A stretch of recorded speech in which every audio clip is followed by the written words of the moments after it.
pamberi penyu, moyo wangu unokunamata. Ishe wangu,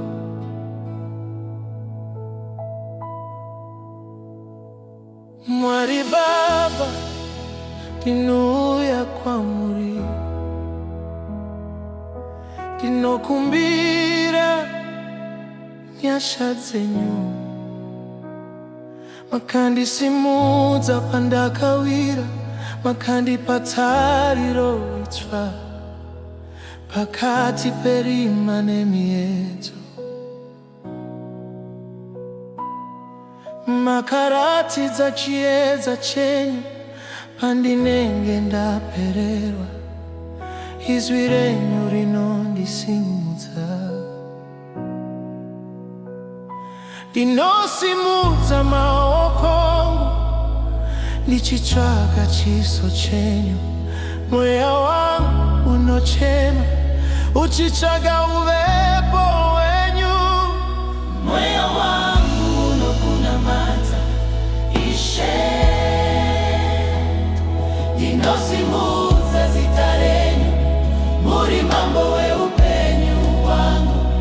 Rudo rwenyu harungaperi, ndinokurumbidzai Baba, ndichikudzai nekusingaperi. Imi mega makafanira mbiri, haleluya kuna Mwari.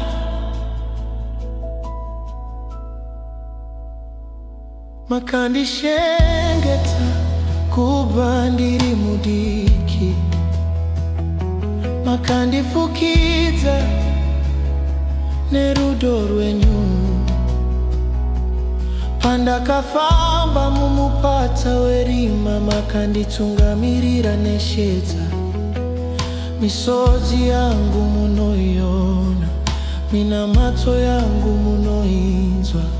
Kana ndichinetseka nemoyo, imi munondinyaradza.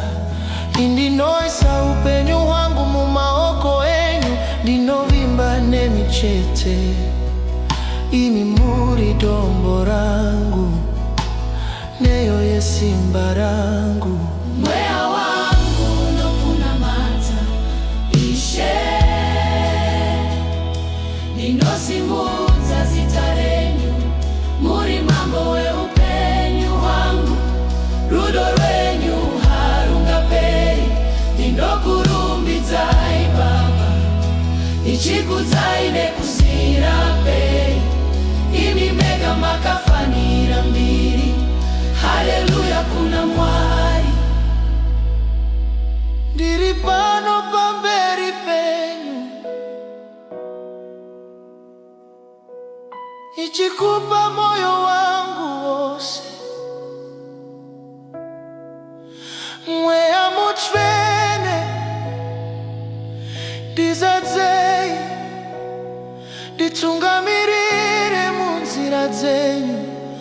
Muri mutsvene, muri mukuru, muri ane simba, muri rudo. Ndinosimudza zita renyu, ndinosimudza zita renyu. Ishe wangu ndinokudai, handingadi kurarama pasina imi. Gara ineni.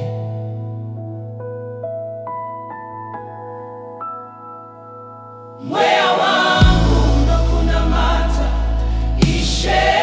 Ndichaimba mbiri dzenyu, Ndichaimba mbiri dzenyu, marudzi yose ngakurumbidzei.